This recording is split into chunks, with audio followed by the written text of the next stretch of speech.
आउज़ुबिल्लाहिमिनश्शैतानिर्रजीम बिस्मिल्लाहिर्रहमानिर्रहीम रब्बे शरह ली सदरी व यस्सिर ली अमरी वहलुल उक़दतम मिन लिसानी यफ़क़हू क़ौली। अस्सलाम वालेकुम डियर स्टूडेंट्स, उम्मीद करता हूँ आप सब खैरियत से होंगे और अपनी ज़िंदगी के हसीन लम्हात से भरपूर फ़ायदा उठा रहे होंगे। डियर स्टूडेंट्स, लास्ट लेक्चर में हमने स्केलर प्रोडक्ट को बहुत अच्छे तरीके से एक्सप्लेन किया था। आज हमारा टॉपिक है वेक्टर प्रोडक्ट यानी कि क्रॉस प्रोडक्ट। क्रॉस प्रोडक्ट जो है वो इसका दूसरा नाम है। डियर स्टूडेंट्स, सबसे पहले हम इसकी डेफिनेशन को अच्छे तरीके से अंडरस्टैंड करते हैं। Dear students, if the product of two vectors gives us a vector quantity then this product is known as vector product. Mathematically dear students हम इसको इस तरीके से राइट करते हैं। ये देखिए, ये दो वेक्टर्स है मेरे पास, a vector b vector, by putting a cross between two vectors. इसका फार्मूला है जी a B sine theta N.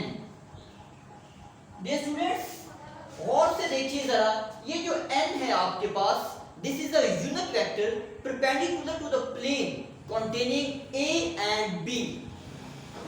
फिर सुनिए जरा, if the product of two vectors gives us a vector quantity then this product is known as vector product। Mathematically हम इसको इस फार्मूले से रिप्रेजेंट करते हैं। उसके बाद ये स्टूडेंट्स हम डिस्कस करते हैं इसके एग्जांपल्स को। Examples of cross product. Dear students, देखिए जरा, torque, torque is equal to r cross f. Dear students, जरा गौर कीजिए, यहां पर देखिए आपके पास r position vector, position is the vector quantity. Similarly force is also a vector quantity.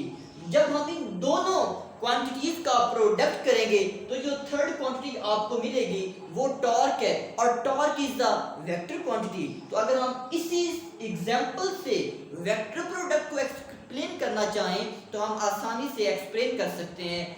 If the product of two vectors gives us a vector quantity then this product is known as vector product। dear students, हम इसकी एक second example जो है उसको भी discuss कर लेते हैं। सेकंड एग्जांपल इसकी है जी, force F is equal to Q into V cross B। dear students, ये आपके पास जो रिप्रेजेंट कर रही है कि आपके पास एक चार्ज है, वो चार्ज विद वेलोसिटी v के साथ मूव कर रहा है in the presence of magnetic field B। तो उसके ऊपर जो फोर्स एक्सर्ट होती है उसको हम इस फार्मूले से रिप्रेजेंट करते हैं। तो मैं यहाँ पे फिर इसकी डेफिनेशन को रिपीट कर देता हूँ कि if the product of two vectors gives us a vector quantity then this product is known as vector product. ठीक है जी। डियर स्टूडेंट्स, अब हम इसकी जो कैरेक्टरिस्टिक्स हैं उनको वन बाय वन करके एक्सप्लेन करते हैं। So first characteristics of cross product is commutative property. Dear students, commutative property जो है वो आपके पास ये होती है कि हम ऐसा करेंगे कि A क्रॉस B और B क्रॉस A का वन बाय वन करके प्रोडक्ट लेंगे। अगर दोनों का प्रोडक्ट सेम आएगा तो हम ये कह सकते हैं कि the cross product of two vectors holds commutative property. और अगर दोनों का प्रोडक्ट इक्वल नहीं आ रहा तो हम ये कह सकते हैं कि the cross product of two vectors does not hold commutative property. तो जरा चेक करते हैं कि क्या जो क्रॉस प्रोडक्ट है वो कम्यूटेटिव प्रॉपर्टी को होल्ड करता है या नहीं करता। स्टूडेंट्स, जरा गौर से देखिए, ये आपके पास एक वेक्टर है A, ये आपके पास एक वेक्टर है B। इनके दरमियान जो एंगल है वो आपके पास थीटा है और हम डिस्कस करना चाहते हैं A क्रॉस B को। स्टूडेंट्स, जैसे मैंने पहले आपको बताया है कि A क्रॉस B के अंदर यूनिट वेक्टर आ रहा है जो कि उस प्लेन के परपेंडिकुलर होता है। कोई भी प्लेन हो, सरफेस हो, तो जो यूनिट वेक्टर n है वो हमेशा परपेंडिकुलर होता है। तो इसको फाइंड आउट करने के लिए हम राइट हैंड रूल को यूज करेंगे। वो क्या है जी? डियर स्टूडेंट्स, हम क्या करेंगे, a क्रॉस b है तो हम a वेक्टर को रोटेट करेंगे सबसे पहले b वेक्टर की तरफ, फिर हम उसको मजीद और थोड़ा सा रोटेट करेंगे। उस वक्त तक हम उसको रोटेट करते रहेंगे जब तक वो इस प्लेन के बिल्कुल परपेंडिकुलर नहीं हो जाएगा। ठीक है जी। देखिए जी, फर्स्ट ऑफ ऑल हम a वेक्टर को रोटेट करते हैं b की तरफ एंड देन हम इसको रोटेट करते हैं जी थोड़ा सा और, तो इसकी जो रोटेशन है वो जब ये वाली आ जाएगी तो ये आपके पास यूनिट वेक्टर n होगा और ये वैल्यू हमें देगा a क्रॉस b की। ठीक है जी। तो ये आपके पास a क्रॉस b का प्रोडक्ट आ गया है और मैथमेटिकली हम इसको लिख सकते हैं जी a cross b is equal to A B sine theta n। ठीक है जी। ये स्टूडेंट्स, ये हमारे पास इक्वेशन नंबर 1। सिमिलरली हम फाइंड आउट करेंगे b क्रॉस a कि जो b क्रॉस a है उसका प्रोडक्ट जो है वो हम कैसे फाइंड आउट करेंगे according to the right hand rule. Dear students, ये आपके पास एक वेक्टर है a और ये इसकी टेल से हमने एक सेकंड वेक्टर मिलाया है b और यहाँ पे एंगल जो है वो थीटा है with x axis with the a vector और हम फाइंड आउट करना चाहते हैं b cross a। Dear students, यहाँ पे एक बहुत इंपॉर्टेंट बात है, वो क्या है कि अगर आपने a cross b find out करना है तो आपने a वेक्टर को b की तरफ रोटेट करना है उस वक्त तक जब तक वो उस प्लेन के बिल्कुल परपेंडिकुलर नहीं हो जाएगा। सिमिलरली जब आपने b क्रॉस a को फाइंड आउट करना है तो आपने b वेक्टर को रोटेट करना है टुवर्ड्स a एंड देन आप उसको उस वक्त तक रोटेट करते रहेंगे जब वो उस सरफेस के उस प्लेन के बिल्कुल परपेंडिकुलर नहीं हो जाएगा। देखिए जी, b को रोटेट करेंगे a की तरफ एंड देन उसको मजीद जब रोटेट करेंगे तो उसकी डायरेक्शन कुछ इस तरह की बन जाएगी।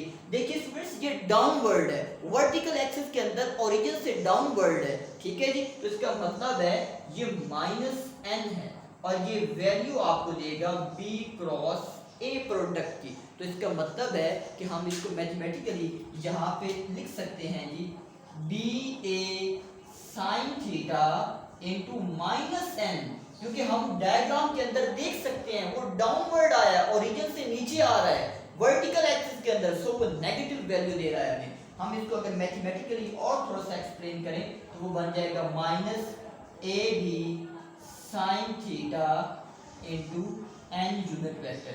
ये स्टूडेंट्स, ये हमारे पास इक्वेशन नंबर 2। ये स्टूडेंट्स अगर आप थोड़ा सा और कीजिए तो देखिए कि a क्रॉस b और b क्रॉस a इक्वल नहीं आया। इसका मतलब है कि जो cross product of two vectors है does not obey commutative property, the cross product does not hold commutative property. Students, यहाँ तक क्लियर है। नेक्स्ट हम इसकी जो कैरेक्टरिस्टिक है वो डिस्कस करते हैं जी। नेक्स्ट इसकी कैरेक्टरिस्टिक जो है वो आपके पास आती है जी परपेंडिकुलर वेक्टर्स के। परपेंडिकुलर वेक्टर्स जो हैं उनको हम कैसे एक्सप्लेन करेंगे और परपेंडिकुलर वेक्टर्स का जो प्रोडक्ट है, क्रॉस प्रोडक्ट है, वो हम किस तरीके से एक्सप्लेन कर सकते हैं। परपेंडिकुलर वेक्टर्स,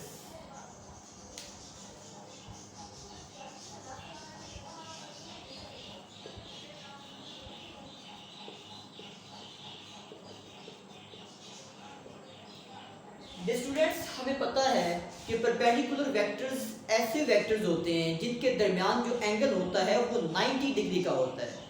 ठीक है जी। फॉर एग्जांपल आप ये देखिए जी, मैथमेटिकली मैं आपको ग्राफिकली भी दिखा देता हूँ। ये आपके पास एक वेक्टर है a और ये वेक्टर है आपके पास b। तो डियर स्टूडेंट्स, इनके दरमियान जो एंगल है वो 90 डिग्री का है। सो हम कह सकते हैं these two vectors a and b are perpendicular to each other। अब इन्हीं का हम क्रॉस प्रोडक्ट जो है वो फाइंड आउट करना चाहते हैं। डियर स्टूडेंट्स, हमें पता है कि क्रॉस प्रोडक्ट जो होता है उसका फार्मूला क्या है, a cross b is equal to ab sin theta n। जी स्टूडेंट्स, हमने अभी डिस्कस किया है कि परपेंडिकुलर वेक्टर्स जब होते हैं तो थीटा जो होता है एंगल वो आपके पास 90 डिग्री होता है। तो हम यहाँ पे इसकी वैल्यू को पुट अप कर सकते हैं ए बी साइन 90 और ये unit vector N sine 90 is equal to 1 सब जानते हैं, ठीक है जी। ए बी और ये आपके पास यूनिट वेक्टर एन आ जाएगा। जी स्टूडेंट्स, ये इक्वेशन क्या शो कर रही है? This equation shows that the cross product of two perpendicular vectors is equal to the product of their magnitude, because a vector and this is the magnitude of vector A, similarly b vector and this is the magnitude of the vector B.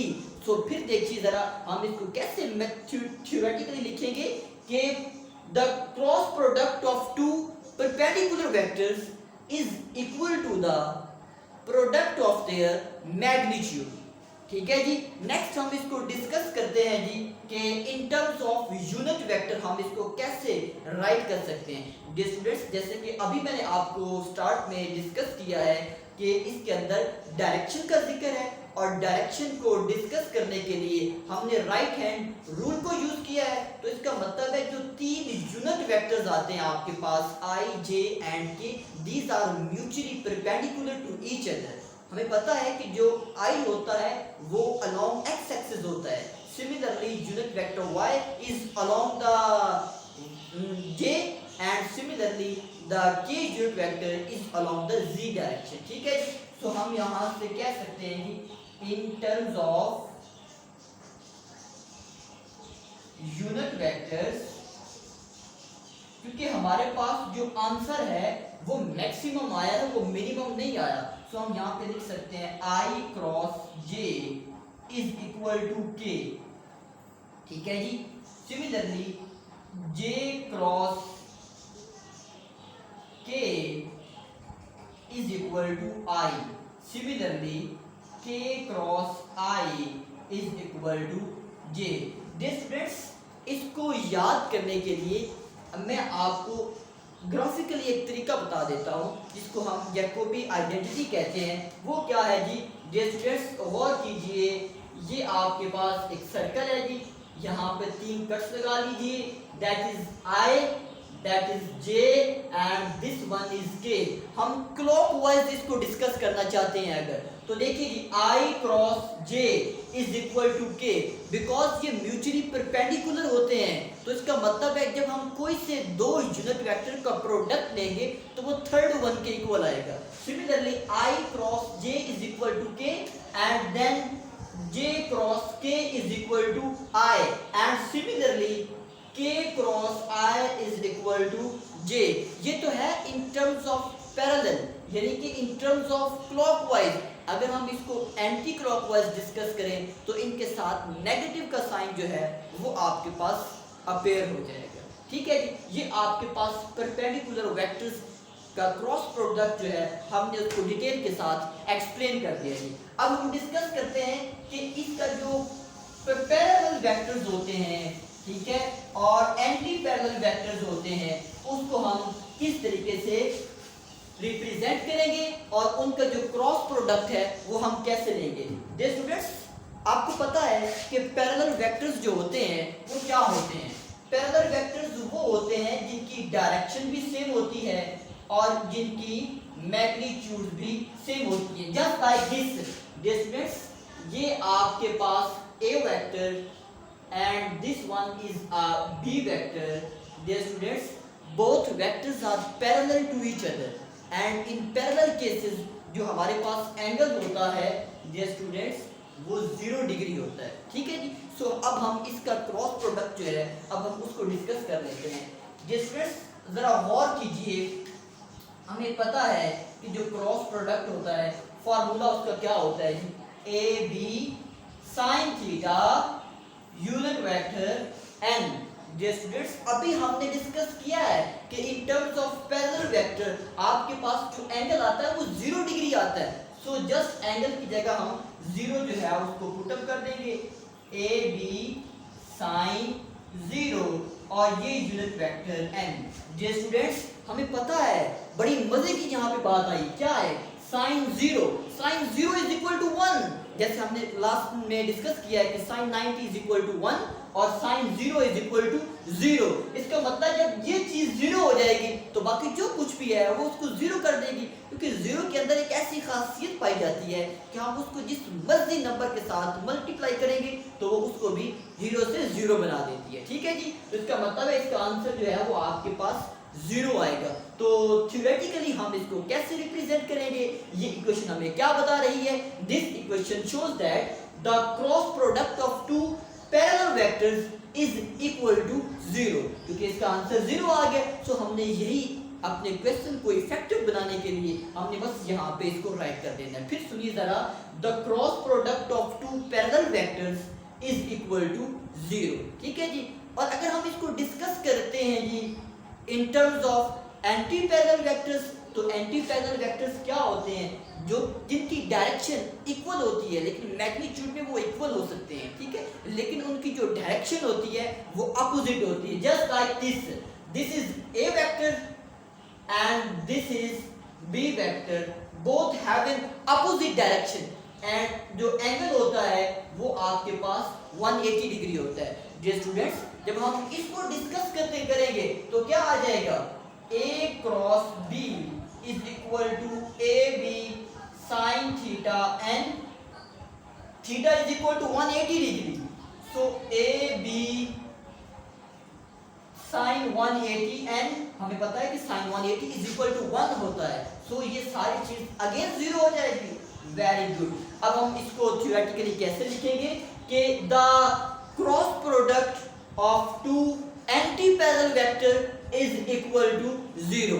Dear students, अब जब हम इसको discuss करते हैं parallel vectors को इन terms of their unit vectors, तो क्या आएगा? क्योंकि हमें पता है इसका जो फाइनल आंसर है वो 0 आता है। सो हम कह सकते हैं dear students, I cross I, these unit vectors are parallel to each other, तो इसका मतलब है ये 0 होगा। Similarly J cross J is equal to also 0.